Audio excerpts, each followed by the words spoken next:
What's up guys, Houndish here, and today we get even more huge DLC news for the Forsaken expansion coming on September the 4th. So of course today Bungie revealed the Cade's last stand of the Gunslinger, the kind of cinematic trailer, which was really cool. We've also learned about the Gambit free trial. We do get a few more additional details about that, but then Bungie talk about the launch day, the patch, and the time that Forsaken is expected to actually go live. On top of this, we get a few details about the new raid. We get the title of the raid and the release date and time for the raid, so that's pretty useful stuff. They talk about weapon mods as well as armor mods, some of the changes between year 1 and 2, some stuff that's going to happen as we go into August 28th and September 4th. Then they give us a patch notes sneak peek, so we get a look at a bunch of changes that will be coming in the expansion, system changes, updates, and a bunch of other stuff that you should be prepared for as we go into this DLC. So if you guys do enjoy the video, a like below is very much appreciated. If you're new around here and you want to keep up to date with everything related to Destiny 2, be sure to hit that subscribe button. But for now, let's get straight into it. As I mentioned, we did get the new Cade trailer cinematic earlier today. I will link my previous video down below if you haven't checked that out. On top of this, we did learn about the Gambit free trial, so Bungie give us a couple more details. It will be a 24-hour trial, beginning on September the 1st at 10 AM PDT, that is the weekly reset time, so 6 PM here in the UK, and it will end on September 2nd at 10 AM PDT. They do say you'll have to wait until after September 4th to start earning Gambit-specific rewards and ranking up your infamy, but you will still see some year 1 weapons drop. Gambit stats will not be recorded during the 24-hour trial, but they will be available for tracking on Bungie.net after September 4th. So do bear that in mind. September 1st we get a taste of Gambit, and that will be on all platforms. Next though, Bungie talk about the launch of Forsaken, as well as the launch of the new raid. So they say on September 4th there will be a day 1 patch that players will need to download before they can play Forsaken. Destiny 2 will be brought down for server maintenance at 7 AM PDT, and we anticipate that the patch will become available to players on all platforms by 7:30 AM PDT. Bungie say maintenance will end at 10 AM PDT, and assuming you have completed your download, you can start playing Forsaken at that time. So that is the daily and the weekly reset time on September 4th, 10 AM Pacific, 6 PM here in the UK.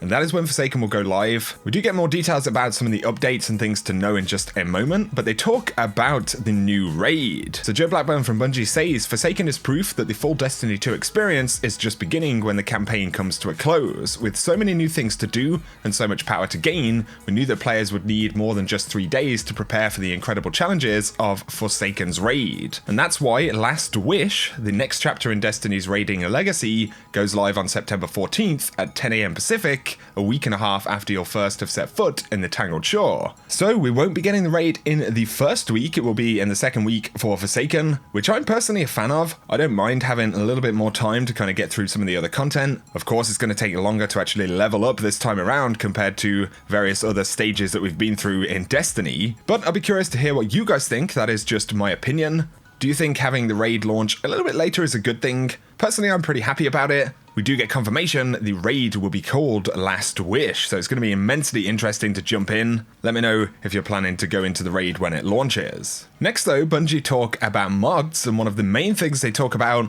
of course, are the DLC mods we'll see in year 2, and the specific sources where you can actually acquire these things. So they say all exotic armor drops, regardless of the year, have a chance to come equipped with a mod. So that's pretty interesting. Non-raid year 2 legendary weapons and armor drops have a small chance to come equipped with a mod. You are free to keep the weapon, should that particular weapon and mod combo suit your needs, or you may choose to dismantle the weapon to break out the mod for use elsewhere, so you do get the mod when you actually dismantle a piece of gear. You may pull mods out of gear for use in other gear by dismantling the original item they dropped in. Alternatively, should you want the item but not the mod, you can choose to slot a new mod over the old one. They do say that weapons and armor purchased from vendors do not come with mods. Next though, they say if you have the mod components and glimmer necessary to feed your habit, you may choose to go straight to Banshee 44, the gunsmith, who will have 2 mod packages available for purchase. A direct buy year 2 armor mod, which is updated daily, and then one for weapons as well. So there will be an armor mod and a weapon mod kind of package which changes every day. They say you can acquire mod components for trading with Banshee by dismantling other loose mods. So for armor, year 2 armor mods will always drop 1 mod component when dismantled.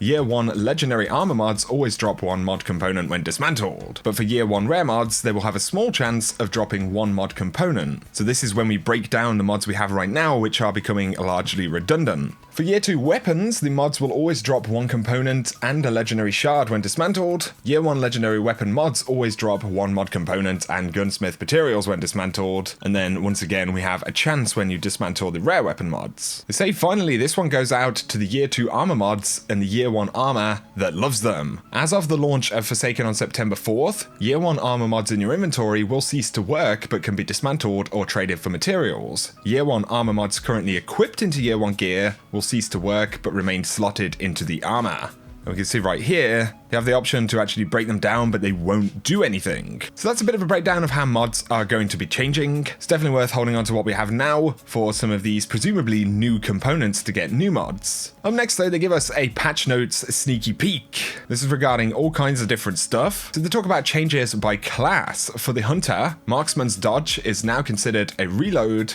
It can interact with kill clip, weapons like Rat King, and more. The Celestial Nighthawk will grant 33% of your super energy back if a target is killed by the Golden Gun shot, so that's a pretty cool buff. The Wormhusk Crown will no longer start regeneration of health and shields, but instead it will grant a larger health and shield bump at the beginning of dodge instead of at the end. For the Warlock, they've increased Healing Rift effectiveness. Empowering Rift now increases precision damage. Previously, the bonus damage was capped at the weapon's precision damage in PvP, but that is no longer the case. For exotic armor, the Skull of Dire Ahamkara has had increased super energy gained from Nova Bomb kills, and killing higher ranked enemies will grant more super energy. For the transversive steps, they've enhanced the mobility effect, and after you sprint for a short time, your currently equipped weapon will be automatically reloaded. For the Titan, Rally Barricade no longer requires players to take cover to reload. It now feeds ammo to your magazine over time, which is pretty interesting. I guess that's to try and make them a little bit more relevant again with those Lunafaction rifts that we've been seeing. For the Helm of Same 14, it will now grant allies an overshield for a short duration when they're passing through Ward of Dawn, and for Mask of the Quiet One, increased energy gain from incoming damage, and while critically wounded,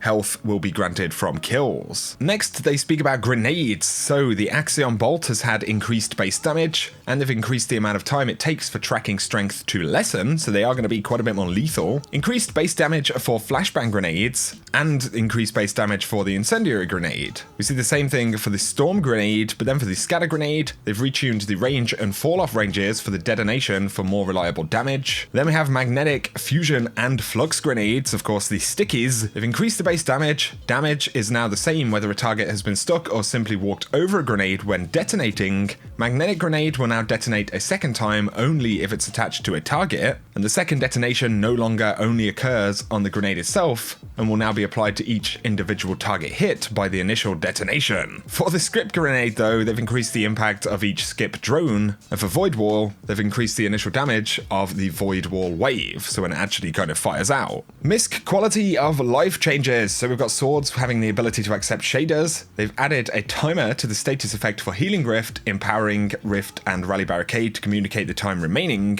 Wanted escapees from the Prison of Elders will roam the open world, but they will not drop rewards until September 4th, so we're actually going to see some of these wanted escapees out in the worlds, and that's after the 28th update. They've also increased the difficulty of Lost Sectors. EDZ Lost Sectors will become 240 power.